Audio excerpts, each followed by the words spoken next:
Great. Thank you for staying with KTN Prime. Let's now take you to Nakuru, where victims of the Solai Dam tragedy are disgruntled lot and are decrying one time of cash transfers over to them by Red Cross. Their concern is that the monies would not be enough to alleviate the losses they incurred when the killer Patel Dam broke its walls 2 weeks ago, leaving behind a trail of destruction. Elfas Lagat now joins us from our Nakuru studio. Elfas, you have been on this story since the day it broke, and these are individuals who are disgruntled with the way they are getting their compensation, with the way the government is handling this, with the way the relatives of the victims are being treated after.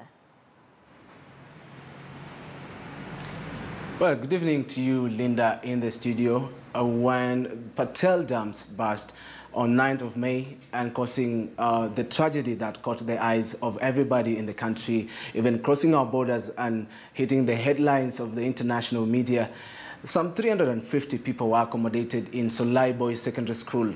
And now the process of trying to help these people to adjust to the new reality, having lost their loved ones, lost their properties, disconnected with the people that they were accustomed to. Red Cross was the main body that was really concerned with these people. And following that tragedy, these people were clustered into groups. Those who lost permanent houses, those who lost semi-permanent houses, and those who are living as tenants. Now, the point of contention now is that for these victims, they were hoping that they would be compensated for the loss that they incurred when Solai tragedy happened on 9th of May. And now I had a conversation with regional manager, Mr. Nicholas Kimboy, telling us that what they offered these people of Solai was not compensation for their cost, for the cost that they incurred. Rather, it was more of a humanitarian aid, not compensation for them. So there is this disconnect now between these residents and what they expected from Red Cross and all other stakeholders, among them the government. And I had a conversation with two of them this morning, for the better part of today, saying that they expected more. What happens if they take the 30,000 that was given to 149 households, the 65 households were given 50,000, and 9 households were given 100,000 shillings. They're saying, maybe if they take this money and they shift to the places that they've been told to, renting houses, they would be forgotten about. So what we found out. So right now we'll just take a look of what we filed for you today. 30-year-old Kevin Mutai tends to the maize he planted a while ago in the hope of getting a bumper harvest. But that appears not to be the case anymore after raging waters from the Patel Dam caused massive loss of life and damaged property in Solai. Hii shamba mnaona hapa ilifagiliwa na maji yote, mahindi yote ilikuwa sawa, kila kitu ilikuwa sawa, mahindi ilikuwa vile mnaona hizi za pande vile ziko. Sasa vile hii damu ya Patel ilipasuka, maji kapitia hapa ndio njia ya maji.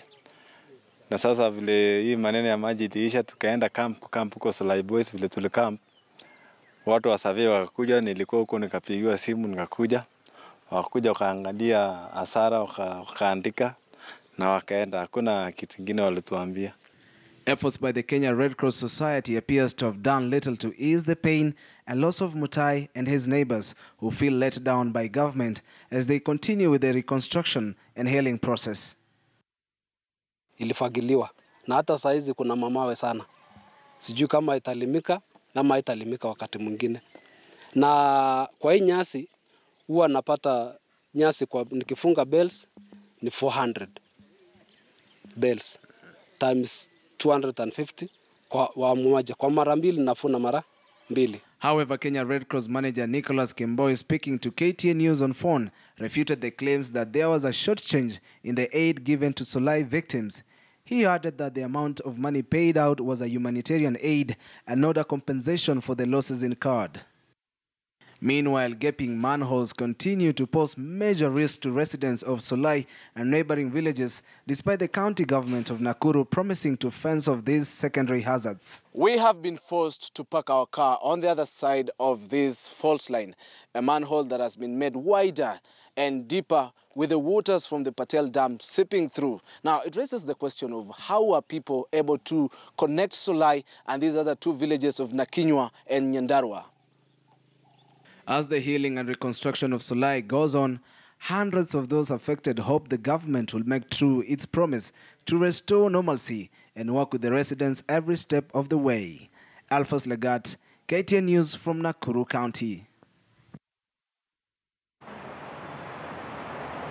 Elsewhere, First Lady Margaret Kenyatta today delivered medical supplies and equipment to Bungoma County Referral Hospital to enhance the institution's healthcare delivery and capacity to handle emergencies.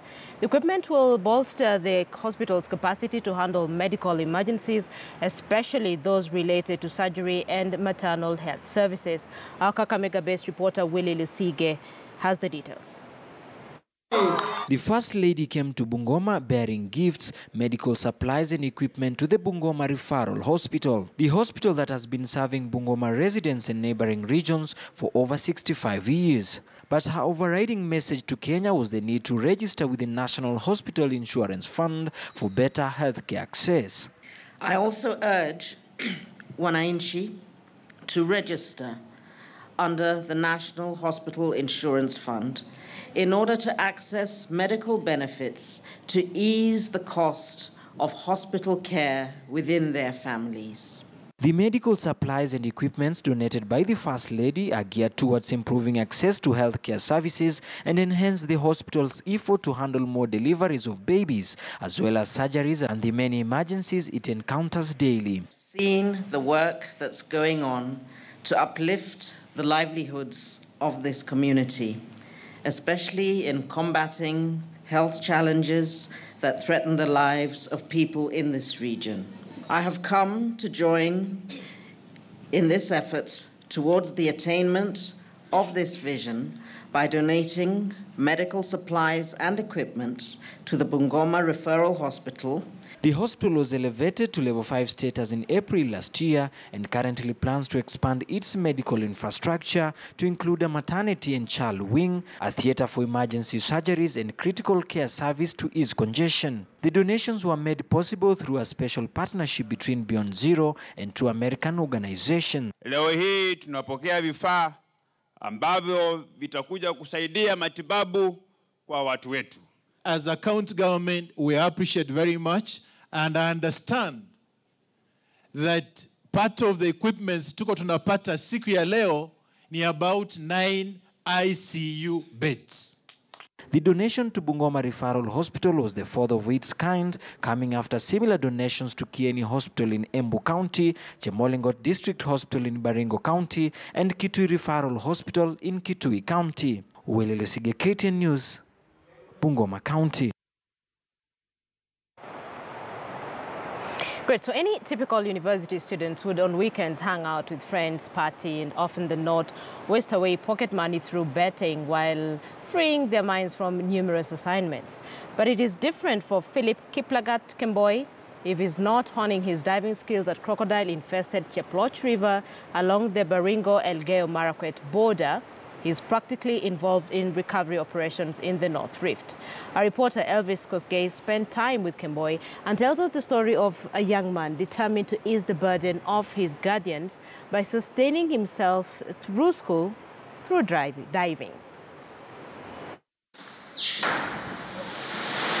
The third-year student pursuing a bachelor's degree in education technology at the University of Eldoret is also a team leader of Cheploch divers, comprising of 13 youths from Elgeyo Marakwet and Baringo counties.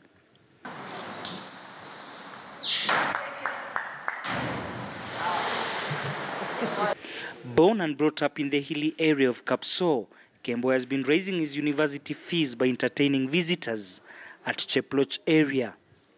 He also gets rewarded by grieving parents when he successfully retrieves bodies of their loved ones from the dangerous rivers.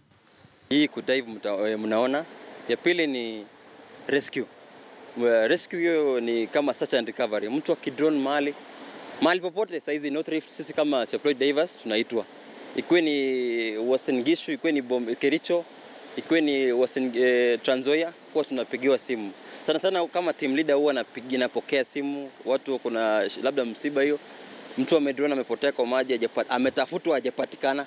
So huwa tunapigiwa simu na assemble vijana vile tunaweza enda. Mara nyingi huwa hata nikiwa hapa shule hapa Eldoret na saa zingine napigiwa simu kwa darasa natoka. The 24-year-old commonly referred to his team members at Cheploch as Waziri, meaning a minister, a nickname he got while in high school. He has seen it all, from dead bodies stacked meters deep in the dams to decomposing bodies of young children. Ile kidogo nilikuwa nimesave kidogo, nikajilipia school fees. Kama hesabu kama ya rent ni yangu hiyo. So huwa kama ni families pia tunaangalia, tunasaidia tu, sababu unafika mahali mtu wanalia, wamepoteza kabisa, hawana kabisa mbele na nyuma. Hapo huwa nasaidia. Ni kama umetoa sadaka, ni ujuzi ni Mungu amenipatia. Silipi. The most recent was when he retrieved the body of a middle-aged man who committed suicide at Kipkorgot Dam in Uasin Gishu County. Unaweza fika uangalie ile body unaenda kurecover. Imedecompose kabisa, ni sehemu zingine za mwili hakuna. So hizo mapicha ndio huwa inatumbua. Zingine unatakana ukitoka hapo inasumbua, inataka tena utafute kama team, at least tuone venye tunaweza pata counselor pia tupewe, because sisi ni vijana wadogo na hizo picha zingine zinasumbua akili. Unaweza kaa mpaka unaanza kumbuka vitu vingine. At times unaogopa hata kuambia marafiki ama cosmates unafanya nini, because hiyo si kitu yenye unaweza linganisha na mtu anafanya mochari. Si mzuri. Despite the commendable job, Kembo and his team are living in abject poverty. The second born in a family of 6 was categorical that it has been difficult for his team to get assistance from counties and the national government. Hii ujuzi ingefai iweze kuwa tapped, because hatuwezi ruka hapa for life. Hatuwezi ruka hapa hivi kwa maisha yetu. Itafika mahali mwili inakataa. Hiyo ndio inakuwa mbaya, zingine inakufanya umiss classes. Labda unakimbiza school fees. Labda nataka school fees pia. Inabidi saa zingine nikuje niangalie. Ikifika season mbaya hivyo inakuwa mbaya. Dr. George Manano from the Department of Tourism, Hospitality and Events Planning called on the national government to tap into the talents of the youth and empower them economically. Say that I wish you could tap into this talent to these young people here.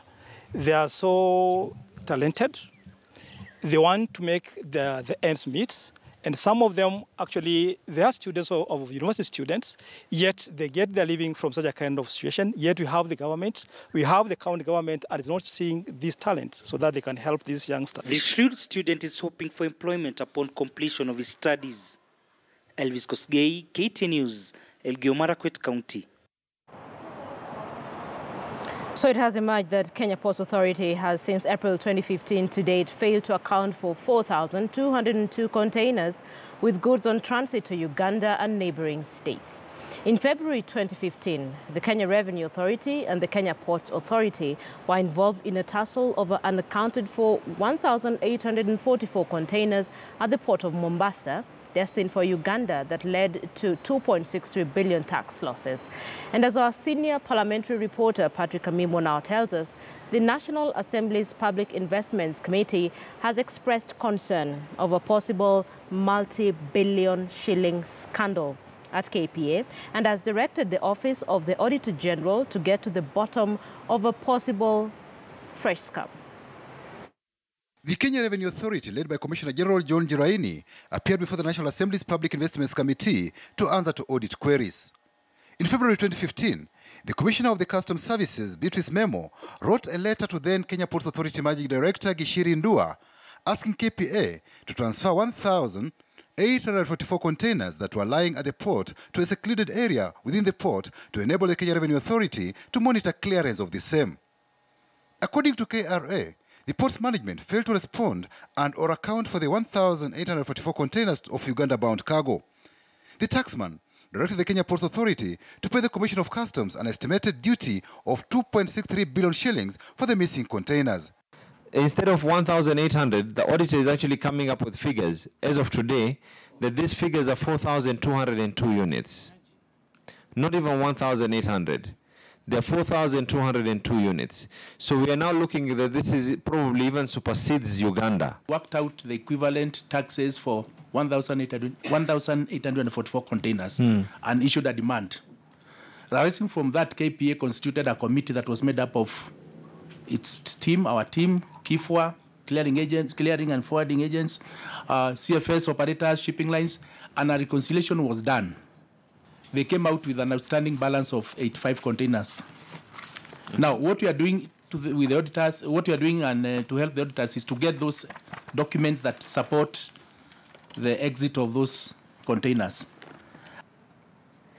Do you know what that means? It means that there's such a huge loophole in yourselves that you have to now depend on KIFWA, who are the same people who you guys actually accuse of bypassing these same containers. In December 2014, the heads of State Summit on Northern Corridor Integration held in Nairobi agreed that long-stay cargo at the port of Mombasa be granted full waiver on customs, warehouse rent, and port demurrage charges to facilitate removal within 60 days. The amnesty waiver period lasted between 15th February 2015 to 15th April 2015. At that time, there were a total of 1,072 containers and 1,308 motor vehicle units. A total of 161 containers and 190 motor vehicle units were delivered during the amnesty period, leaving a balance of 911 containers and 1,118 motor vehicle units. Chair, this is a very serious matter. It can be another scandal worse than NYS. It is unfortunate that the Auditor General have requested for this information on 4th February 2015, and yet KRA is telling us that they are yet to share that information. I think from where I am seated, the only way forward for this issue is conduct special audit so as to understand all the nitty-gritties. And for us, we would like to close this matter. We feel that the best thing is that we close this matter and move on. KRA is also facing a challenge over several of its property and land that lack title deeds with an estimated value of 37.8 billion shillings. The documents have not been regularized since 1995.